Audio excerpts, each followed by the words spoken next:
Assalamu alaikum wa rahmatullahi wa barakatuh mes chers frères et sœurs. Aujourd'hui, Inch'Allah, nous allons parler des habitants du paradis. Mes chers frères et sœurs en islam, parmi les bienfaits dont bénéficieront les habitants du paradis, il y a le fait de se rappeler des jours passés en ce bas monde, et certains pourront même dialoguer avec les habitants de l'enfer. Et en effet, Allah subhanahu wa ta'ala dit dans le Coran, et ils se tourneront les uns vers les autres s'interrogeant, ils diront, nous vivions au milieu des nôtres dans la crainte d'Allah, puis Allah nous a favorisés et protégés du châtiment du Samoum. Antérieurement, nous l'invoquions, c'est lui certes le charitable, le très miséricordieux. Sourate At-Tur, versets 25 à 28. Allah Azza wa Jal dit aussi, l'un d'eux dira, j'avais un compagnon qui disait, es-tu vraiment de ceux qui croient? Est-ce que quand nous mourrons et serons poussière et ossements, nous aurons à rendre des comptes? Sourate As-Safat, versets 51 à 53. Ils se rappelleront donc les jours passés en ce bas monde et ce qu'ils y ont subi comme épreuve à travers leurs personnes, leurs enfants, leurs familles et leurs biens. Et ils diront, louange à Allah qui a écarté de nous l'affliction, notre Seigneur est certes pardonneur et reconnaissant. Sourate Fatir, verset 34. Les souvenirs de ce bas monde surgiront lorsqu'ils verront des fruits qui ressembleront à ceux qu'ils mangeaient sur terre, mais qui sont totalement différents de par leur goût et leur taille. Et en effet, Allah Azza wa Jal dit, annonce à ceux qui croient et pratiquent de bonnes œuvres qu'ils auront pour demeure des jardins sous lesquels coulent les ruisseaux. Chaque fois qu'ils seront gratifiés d'un fruit des jardins, ils diront, c'est bien là ce qui nous avait été servi auparavant. Or, c'est quelque chose de semblable, seulement dans la forme. Ils auront là des épouses pures et ils y demeureront éternellement. Sourate Al-Baqarah, verset 25. Ils se rappelleront les moments où ils invoquaient leur Seigneur en levant leurs paumes en direction du ciel, en demandant à Allah Azza wa Jal d'accepter leurs œuvres et de leur permettre d'accomplir davantage d'œuvres pieuses et de faire partie de ceux qui hériteront des bienfaits du paradis. Et en effet, Allah Azza wa Jal dit, comme nous l'avons vu, et ils se tourneront les uns vers les autres s'interrogeant. Ils diront, nous vivions au milieu des nôtres dans la crainte d'Allah, puis Allah nous a favorisés et protégés du châtiment de Samoum. Antérieurement, nous l'invoquions, c'est lui certes le charitable, le très miséricordieux. Sourate At-Tur, versets 25 à 28. Ils s'interrogeront, dialogueront et se demanderont les uns les autres au sujet de leur situation et de leurs œuvres, et qu'est-ce qui a bien pu leur permettre d'obtenir ce qu'Allah Azza wa Jal détient, alors qu'ils étaient apeurés, les cœurs attendris de la crainte d'Allah Azza wa Jal. Allah Azza wa Jal dit aussi dans le verset que nous avons vu que les habitants du paradis, lorsqu'ils étaient sur terre, ils l'invoquaient, l'adoraient et lui demandaient de les protéger car il est le bienfaiteur. Il est donc bienfaisant envers ses serviteurs.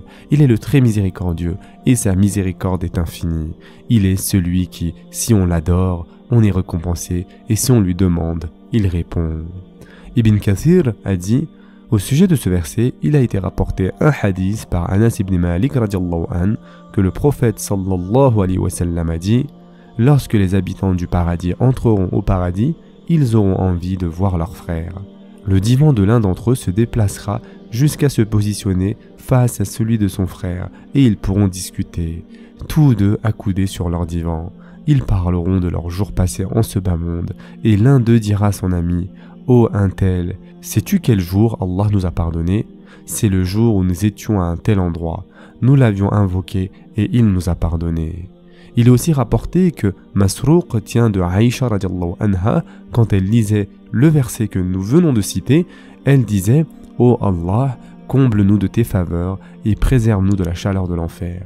Tu es le bienfaiteur, le très miséricordieux. » Al-Amash demanda « Elle disait cela durant sa prière ?» Oui, lui répondit Masrouq. Invoquons donc beaucoup le Seigneur avec cette formule. Ô Allah, comble-nous de tes faveurs et préserve-nous de la chaleur de l'enfer. Il est le bienfaiteur, le très miséricordieux, le compatissant avec ses serviteurs. Il est véridique quand il fait une promesse, il récompense qui l'adore et donne à qui lui demande. Dans son exégèse, Al-Tahir ibn Ashur a attiré l'attention sur un point subtil au niveau du hadith des habitants du paradis qui invoquaient leur Seigneur sur terre. Il dit, puisqu'ils tenaient ces propos durant leur vie, ils ne peuvent les avoir dits que par inspiration et connaissance. C'est donc une preuve qu'on peut espérer que les invocations des vertueux pour leurs enfants et leurs descendants soient exaucées, tout comme celles des enfants vertueux pour leurs parents. Et le prophète, sallallahu alayhi wa sallam, a dit, lorsqu'un homme meurt, ses bonnes actions s'interrompent à l'exception de 3. Une aumône continue, un savoir dont les gens tirent profit ou un enfant vertueux qui prie pour son salut. Invoquons donc, mes chers frères et sœurs, le Seigneur pour nous-mêmes, nos pères, nos mères, nos enfants et pour tous ceux qui ont un droit sur nous. Ayons peur du châtiment de notre Seigneur.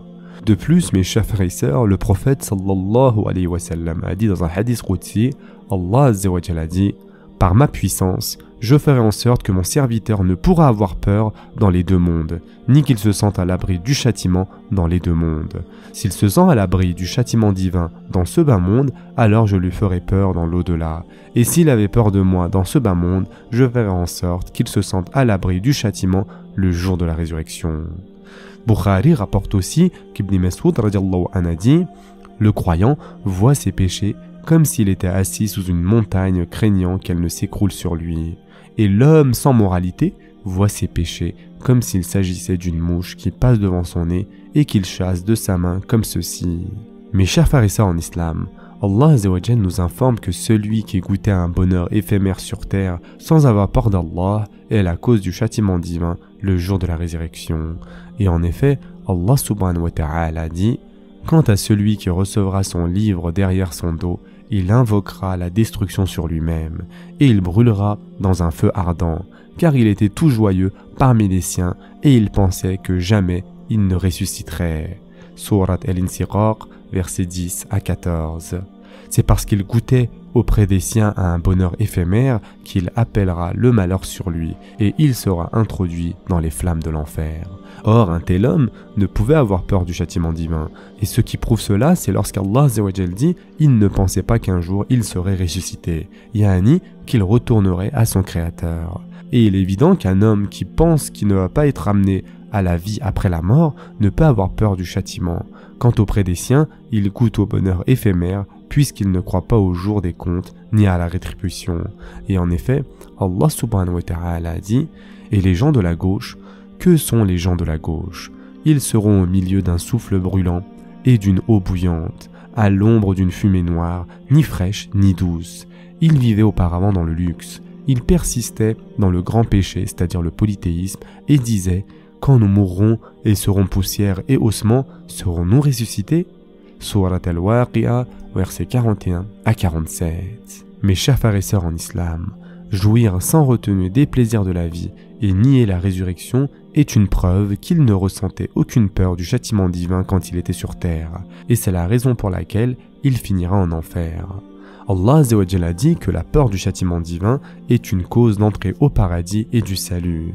Et en effet, Allah subhanahu wa ta'ala a dit « Et ceux qui craignent le châtiment de leur Seigneur, car vraiment, il n'y a nulle assurance contre le châtiment de leur Seigneur, et qui se maintiennent dans la chasteté et n'ont de rapport qu'avec leur épouse ou les esclaves qu'ils possèdent, car dans ce cas, ils ne sont pas blâmables. Mais ceux qui cherchent leur plaisir en dehors de cela sont des transgresseurs, et qui gardent les dépôts confiés à eux, et respectent leurs engagements scrupuleusement, et qui témoignent de la stricte vérité, et qui sont réguliers dans leur salat. Ceux-là seront honorés dans les jardins. Surat Al-Ma'arij, versets 27 à 35. Allah Azza wa Jalla dit aussi, lorsqu'il décrit les habitants du paradis, « Ceux qui, de la crainte de leur Seigneur, sont pénétrés, qui croient au verset de leur Seigneur, qui n'associent rien à leur Seigneur, qui donnent ce qu'ils donnent, tandis que leurs cœurs sont pleins de crainte à la pensée qu'ils doivent retourner à leur Seigneur, ceux-là se précipitent vers les bonnes actions et sont les premiers à les accomplir. » Surat Al-Mu'minun, versets 57 à 61. Mes chers frères et sœurs en islam, lorsqu'ils se rendront compte que les bienfaits du paradis qu'ils ont obtenus correspondent à la rétribution de leur foi et de leur sincérité envers Allah Azza wa Jal, l'un d'eux se rappellera que sur terre, un ami le contredisait au sujet de la réalité de la résurrection et de la rétribution des actes. il louera Allah Azza wa Jal qui l'a guidé et amené à ne pas écouter cet ami qui sur terre l'appelait à ne pas croire en la résurrection. Il en parlera donc à ses amis du paradis et leur montrera cet homme qui se trouvera en enfer. Et en effet, Allah subhanahu wa ta'ala a dit, l'un d'eux dira, j'avais un compagnon qui disait, es-tu vraiment de ceux qui croient? Est-ce que quand nous mourrons et serons poussière et ossements, nous aurons à rendre des comptes? Il dira, est-ce que vous voudriez regarder d'en haut? Alors il regardera d'en haut et il le verra en plein dans la fournaise et dira, par Allah, tu as bien failli causer ma perte. Et sans le bienfait de mon Seigneur, j'aurais certainement été du nombre de ceux qu'on traîne au supplice. Surat As-Safat, versets 51 à 57. Il a donc proposé à ses amis du paradis de se pencher sur le cas de cet homme qui était son ami sur terre et de le regarder et de le voir où il a fini. Il a dit, tu as bien failli provoquer ma perte, c'est-à-dire que tu étais proche de m'amener à la situation qui est la tienne à force d'insister pour me détourner de la foi en la résurrection tant que je te fréquentais. Si ce n'était le bienfait de mon Seigneur qui m'a guidé et raffermi, je serais avec toi en train de subir le châtiment de l'enfer. Mes chers frères et sœurs en islam, il ne fait aucun doute que les mauvaises fréquentations sont dangereuses. C'est une calamité évidente qui expose l'homme à plusieurs types de dangers en ce bas monde et dans l'autre. Pour preuve, il est suffisant de citer le hadith dans lequel le prophète sallallahu alayhi wa sallam a dit « La bonne et la mauvaise fréquentation sont respectivement à l'image du porteur de musc et du forgeron. Le porteur de musc peut en offrir, t'en vendre ou simplement exhaler une odeur agréable. Quant au forgeron, il risque de brûler tes vêtements ou au mieux exhalera une odeur désagréable. » Et ce hadith a été rapporté par Bukhari et Muslim. Et enfin, pour terminer, mes chers frères et sœurs, le prophète sallallahu alayhi wa sallam a dit « L'homme est généralement influencé par ses amis. Choisissez donc attentivement vos amis et vos fréquentations. » Ce sera tout pour aujourd'hui. En attendant, prenez soin de vous mes chers frères et sœurs et à très prochainement, Inch'Allah.